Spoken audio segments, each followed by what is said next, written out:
Iran Israel की जंग में एक और जहां ईरान ने तेल अवीव पे ताबड़तोड़ हमले करके ना सिर्फ बेंजामिन नेतन्याहू की सिट्टी पिट्टी गुम कर दी है, दूसरी ओर उनके आका डोनाल्ड ट्रंप के छिपे खेल को दुनिया के सामने लाके खड़ा कर दिया है। संयुक्त राष्ट्र की आपात बैठक में ट्रंप ईरान पे हमला करने के बयान से मुकर गए हैं, तो वहीं दूसरी ओर ईरान के सुप्रीम लीडर अयातुल्लाह खामेनेई ने जंग को इस्लामिक रंग दे दिया है। इससे ना सिर्फ 21 मुस्लिम देश एक साथ ईरान के कंधे से कंधा मिला के खड़े हो गए हैं, तो ईरान में हर ओर हैदर हैदर और मौला मौला की गूंज सुनाई दे रही है। इससे ईरान की पूरी जनता एक बार फिर से जोश में है। ईरान के हमले से कैसे बेंजामिन नेतन्याहू की सिट्टी पिट्टी गुम हो गई है और कैसे डोनाल्ड ट्रंप को पूरा जो खेल है उनका वो सामने आ गया है।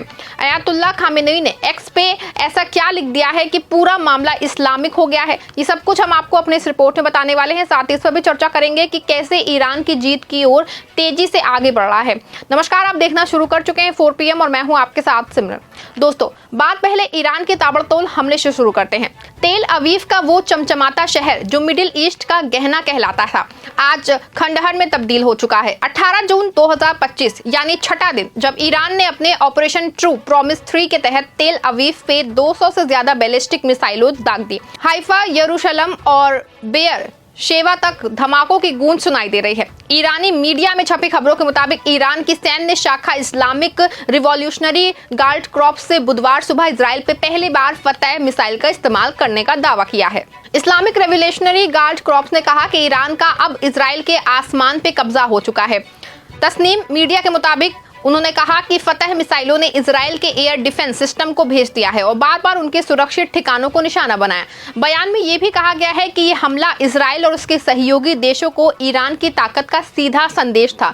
ईरान ने दावा किया कि इजराइल इन हमलों से खुद को बचाने में पूरी तरह से असमर्थ है।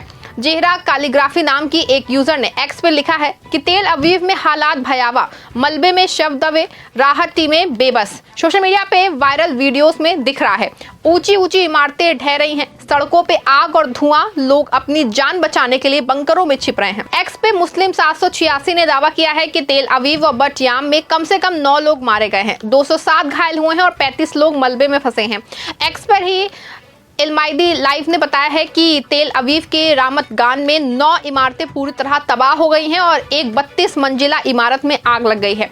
ईरान ने अपनी हाइपरसोनिक मिसाइलें इबाद और खैबर शकन का इस्तेमाल किया, जिन्होंने इजराइल के वार मिनिस्ट्री और मोसाद हेडक्वार्टर्स को निशाना बनाया है। इजराइल की सुपर पावर कहा जाने वाला आयरन डोम इस बार बेकार साबित हुआ है। ईरान का दावा है कि उसने 8 से ज्यादा इजरायली फाइटर जेट्स को मार गिरा है। ये आंकड़ा इजराइल की हवाई ताकत के लिए करारा झटका है। ऐसे में एक और जहां तेल अवीव अब जंग का मैदान बन चुका है और हालात बद से बदतर होते जा रहे हैं, वहीं इजरायली सेना ने कहा है कि ईरान में रात भर चले एक बड़े ऑपरेशन में 50 से ज्यादा लड़ाकू विमानों ने हिस्सा लिया। इस हमले में कई अहम ठिकानों को निशाना बनाया गया है, जिसमें परमाणु हथियारों से जुड़ी एक फैक्ट्री और हथियार बनाने वाली कई जगहें शामिल थी। सेना के मुताबिक तेहरान में जिस सेंट्रीफ्यूज प्रोडक्शन साइट पे हमला हुआ वो यूरेनियम को शुद्ध करने के लिए इस्तेमाल होता था। इसे ईरान परमाणु हथियार विकसित करने के लिए इस्तेमाल कर सकता था। आपको बता दें कि जंग सिर्फ 2 देशों तक सीमित नहीं है, ये एक इंटरनेशनल वॉर में बदलने जा रही है। ईरान की मिसाइलें तेल अवीव में अमेरिकी दूतावास पे भी गिरी, जिसने ट्रंप को बौखला दिया। पहले इजराइल और ईरान एक दूसरे के खिलाफ छुप छुप के वार करते थे, लेकिन अब ये खुला युद्ध है। इजराइल के नेतन्याहू ने कहा कि हम तेहरान के आसमान में उड़ेंगे और हर लक्ष्य को तबाह करेंगे, लेकिन ईरान ने जवाब दिया कि अब कोई रहम नहीं, सिर्फ बदला।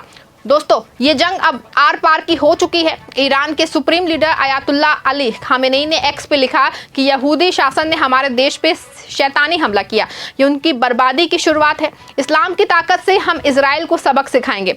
आपको बता रहे कि ये कोई आम बयान नहीं था। खामेनेई ने धर्म का हवाला देकर इस जंग को यहूदी बनाम मुस्लिम का रंग दे दिया है।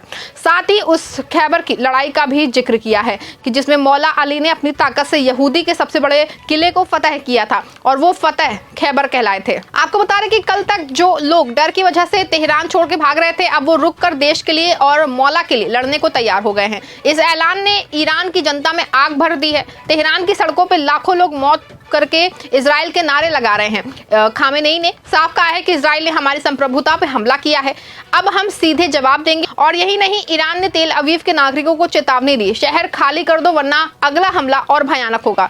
खामेनेई की इस पोस्ट ने न सिर्फ ईरान को एकजुट किया है, बल्कि पूरे मुस्लिम दुनिया में हलचल मचा दी है। ये जंग अब सिर्फ सैन्य नहीं बल्कि मजहबी रंग ले चुकी है। IRGC के कमांडर मेजर जनरल पाकपुर ने कहा कि यहूदी शासन ने हमारे देश की राष्ट्रीय सुरक्षा का उल्लंघन किया, अब उन्हें भयंकर परिणाम भुगतने होंगे। ईरान ने तेल अवीव को खाली करने की धमकी दी है और अपने ऑपरेशन 2 प्रॉमिस 3 को और तेज कर दिया है। ईरान का दावा है कि उसने तेल अवीव के सैन्य ठिकानों, बंदरगाहों और मोसाद के हेडक्वार्टर्स को तबाह कर दिया। अलमायरगी लाइफ के मुताबिक ईरान ने हाइफा और तेल अवीव पे इमाद और खैबर मिसाइलों का इस्तेमाल किया। उन्हें इजराइल का आयरन डोम रोक नहीं सका। ईरान ने यह भी दावा किया है कि उसने 8 से ज्यादा इजरायली F-35 और F-16 राइफल जेट्स को मार गिराया। ऐसे में साफ है कि ये आंकड़े इजराइल की सैन्य ताकत को धूल चटाने वाले हैं।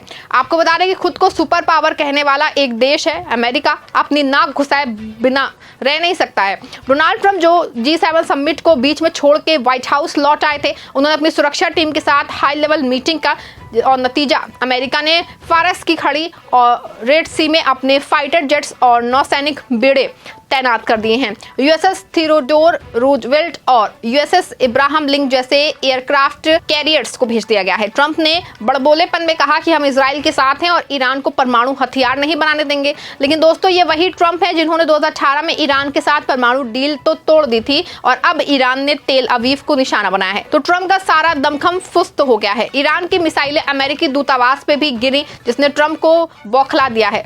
एक्स पे लोग लिख रहे हैं कि ट्रंप ने इजराइल को बचाने के चक्कर में अमेरिका को जंग के भवंडर में धकेल दिया है। अमेरिका ने दावा किया था कि उसका मिसाइल डिफेंस सिस्टम इजराइल को बचा लेगा, लेकिन ईरान की हाइपरसोनिक मिसाइलों ने सारी टेक्नोलॉजी को धो दिया है। ये ट्रंप की सबसे बड़ी नाकामी है। वो मिडिल ईस्ट में बुरी तरह फंस गए हैं और अमेरिका के सीधे जंग में कूदने की आशंका बढ़ गई है। ऐसे में एक और जहां ट्रंप इजराइल के साथ खड़े हैं, दूसरी ओर इस जंग में ईरान अकेला नहीं है। 21 मुस्लिम देशों का एक ग्रुप जिसका नेतृत्व मिस्र कर रहा है, खुल के ईरान के समर्थन में आ गया है। पाकिस्तान ने तो साफ कह दिया है कि अगर इजराइल ने ईरान पे न्यूक्लियर हमला किया तो वो इजराइल पे परमाणु बम दागेगा। तुर्की के राष्ट्रपति एर्दोगन ने कहा कि नेतन्याहू मिडिल ईस्ट में आग भड़काना चाहता है। सऊदी अरब ने भी इजराइल की निंदा की है और संयुक्त राष्ट्र से जंग रोकने की अपील की है। लेकिन यूएई ने एक अलग रुख अपनाया। उसने संयुक्त राष्ट्र सुरक्षा परिषद से तुरंत युद्ध विराम की मांग की है, ये कहते हुए कि ये जंग पूरे मिडिल ईस्ट को तबाह कर सकती है। लेकिन दोस्तों, संयुक्त राष्ट्र की आपातकालीन बैठक में कोई ठोस फैसला नहीं हुआ। हालांकि इतना जरूर हुआ है कि अमेरिका इजराइल के साथ मिलकर ईरान पे हमला करेगा या नहीं, इस पे अभी तक ट्रंप ने कोई फैसला नहीं लिया है। व्हाइट हाउस के अधिकारियों ने वॉल स्ट्रीट जर्नल को इसकी जानकारी दी है। ट्रंप और उसकी राष्ट्रीय सुरक्षा टीम के बीच में मंगलवार को एक अहम बैठक हुई थी। इसमें इस पे चर्चा हुई कि रिपोर्ट के मुताबिक ट्रंप अभी उस उम्मीद में है कि अगर अमेरिका सैन्य कार्रवाई की धमकी देता है तो ईरान बातचीत की मेज पे लौटेगा और अमेरिका की शर्तों को मान लेगा। ऐसे में कल तक जो ट्रंप तेहरान खाली करने का फरमान जारी कर रहे थे, अब वो बैकफुट पे हैं। लेकिन दूसरी ओर 6 दिन की जंग में ये बात ईरान ने साबित कर दी है कि वो सिर्फ बातें नहीं करता है बल्कि मैदान में भी डट के मुकाबला करता है। ईरान ने भी ये कहा कि उसने इजराइल के गुप्त परमाणु ठिकानों की लिस्ट हासिल कर ली है। सोरेक, जो तेल अवीव से 20 किलोमीटर दूर एक परमाणु रिसर्च सेंटर है, अब ईरान के रडार पे है। दूसरी तरफ इजराइल और अमेरिका की रणनीतिक पूरी तरह से जो है फेल हो चुकी है। इजराइल ने ईरान के परमाणु ठिकानों पे हमला किया है, लेकिन ईरान ने इसका जवाब इतनी ताकत से दिया कि तेल अवीव में हाहाकार मच गया। अमेरिका ने अपने फाइटर जेट्स भेजे, लेकिन वो भी ईरान की मिसाइलों को रोक नहीं सके। ट्रंप ने कहा था कि वो ईरान को परमाणु हथियार नहीं बनाने देंगे, लेकिन IAEA की रिपोर्ट में खुलासा किया है कि ईरान के पास 60% सर्वाधिक यूरेनियम है। आपको बता दें कि ये जंग अब सिर्फ तेल अवीव या तेहरान तक सीमित नहीं है, ये एक इंटरनेशनल संकट बन चुका है। ईरान ने साफ कर दिया है कि अब कोई रहम नहीं होगा। तेल अवीव को खाली करने की धमकी इसका सबूत है कि 21 मुस्लिम देशों का समर्थन और पाकिस्तान की परमाणु धमकी ने मिडिल ईस्ट को बारूद के ढेर पे लाके खड़ा कर दिया है। इजराइल और अमेरिका की आक्रामक नीतियों ने इस जंग को भड़काया है। ट्रंप की मिडिल ईस्ट नीति जो है पूरी तरह से फेल हो चुकी है। अगर अमेरिका सीधे जंग में कूदा तो ये 3rd वर्ल्ड वॉर शुरू हो सकता है। यूएई और G7 देश शांति की अपील कर रहे हैं, लेकिन क्या ये अपील सुनी जाएगी? सवाल ये है, क्या तेल अवीव की तबाही रुकेगी? क्या ईरान का गुस्सा शांत होगा या फिर ये जंग पूरी दुनिया को अपनी चपेट में ले लेगी? अपनी राय कमेंट में जरूर लिखिएगा। इस खबर को लाइक और शेयर भी जरूर करिएगा।